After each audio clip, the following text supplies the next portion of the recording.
My panel is now here to discuss.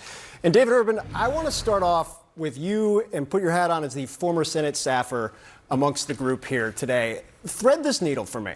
You know how this chamber works. You're also very close to a number of Republican senators. What changes can they get that won't kind of tip over the apple cart that the House just passed? You know, Phil, there's so many landmines in the Senate with, you know, you heard this, it takes spending out over 10 years. There's bird issues, right? There are so many different nuance of problems that I don't know if they change one bit, it's not going to go back to the House. You heard Chip Roy said he's not going to pass it. But what I haven't heard from senators is any senator yet say, I'm not voting for it. There's a lot of, I'm expressing concern, I don't like this, it gives me some heartburn, but no one has said, hell no, no one's laying on the tracks. I still think the bill passes.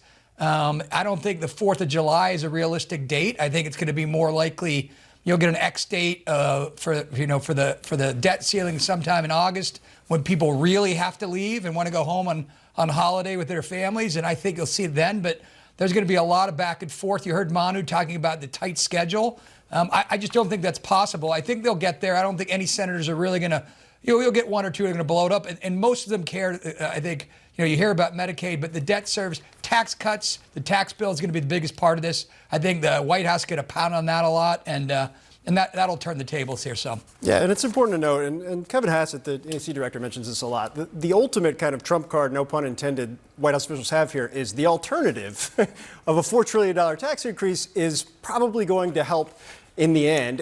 Alyssa, I wanted to ask you somewhat similar to what I asked Kristen Holmes, which is Donald Trump's, the way he is approaching Elon Musk right now, just not blowing him up, not going after him, is clearly a lot of frustration inside the White House and also on Capitol Hill. Why do you think Trump is easing off him?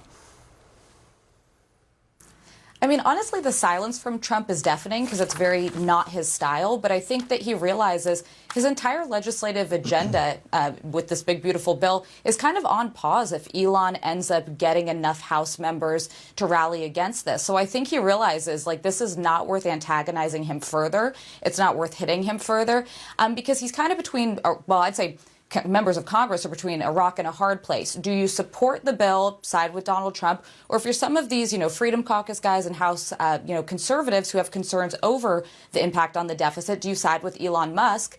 And again, if you don't side with Elon Musk, you may be risking some heavy political spending against you, which he's promised to do. Now, that very well may be a bluff, but I think Donald Trump's actually playing it smart. He realizes this is his whole agenda on the line. He cannot risk having Elon blow it up, so I think he's probably working this out behind the scenes.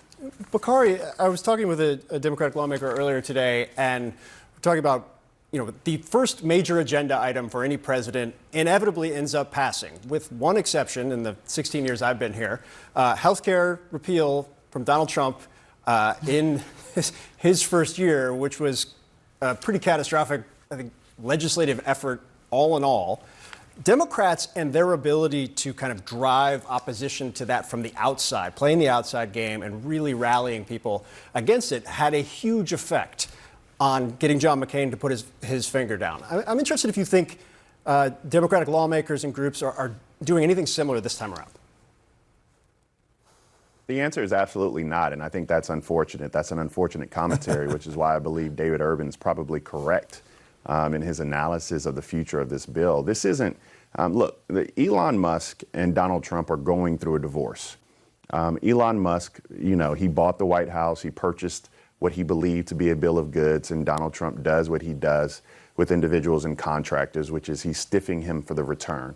That is something that's happening throughout this process, and we're seeing the benefits Elon Musk wants not necessarily playing out. But all in all, there are senators who are not feeling this pressure.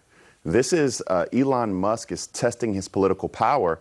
And look, this is someone who's new to the political scene, or relatively new to the political scene. There's no United States senator that's going to necessarily bow to the will of Elon Musk, and he's realizing that. What has to happen is these grassroots efforts have to come. This is not a grass top. This is not a top down approach, but this is a grassroots effort. And Phil, there is such a disconnect between Hakeem Jeffries and Chuck Schumer and the leadership of the Democratic Party and what the Democratic Party is thirsting for.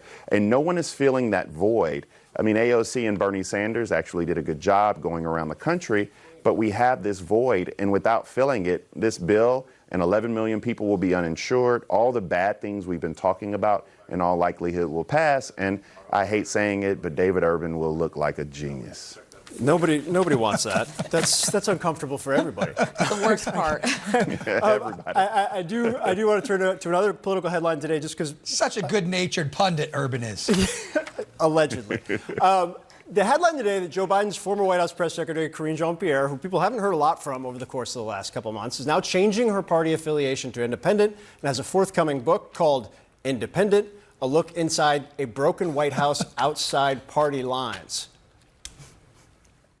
This book, Independent, it's about looking outside of boxes, not just always being in a partisan stance. And how do we move forward together in a compassionate way, in a way that really, truly cares about people? Now, according to the publishing company's description of the book, it will examine, quote, the 3 weeks that led to Biden's abandoning his bid for a second term and the betrayal by the Democratic Party that led to his decision. This was somebody, obviously, who was the public messenger for the White House, for the party in that role. Bakari, is the Democrat here. What do you make of this? I think the message should resonate. I think that people are going to have to get warmer with the messenger and say, you know, you were a part of this apparatus where, I mean, you can't be 1 foot in, 1 foot out. You were the press secretary. Kind of what did you know? When did you know it type of deal. You know, were you one of the sources in original sin type of question? But the message, I think, is of great import. And one of the things that I told individuals, Democrats in particularly, and we have some of this kind of bro culture in our own party. I mean, whether or not you're talking about Pod Save America or whether or not you're talking about Jon Stewart, just two examples. You had individuals who were going at Joe Biden's neck day in and day out. Some of us, like myself, wanted to give him space, but that's neither here nor there. But it was damaging to the party. And not only that, but when Joe Biden got out of the race, there were, I mean, crickets, or they could have been louder, or they could have done more to support the nominee, and that simply wasn't there. And so there are a lot of us who have those reservations. So I appreciate the message. I think her difficulty in selling herself in this book going forward is making people warm to the messenger. Because, look, we have a problem in the Democratic Party. It's a problem from top down and in between. It's a problem with our electeds and our organizations. And we just have to take a breath, not throw the baby out with the bathwater, but meet people where they are and try to figure out how we talk for the American people, not make them come to us and beg us for ideas. Alyssa, what do you think? Yeah, Phil. Oh, go ahead, David.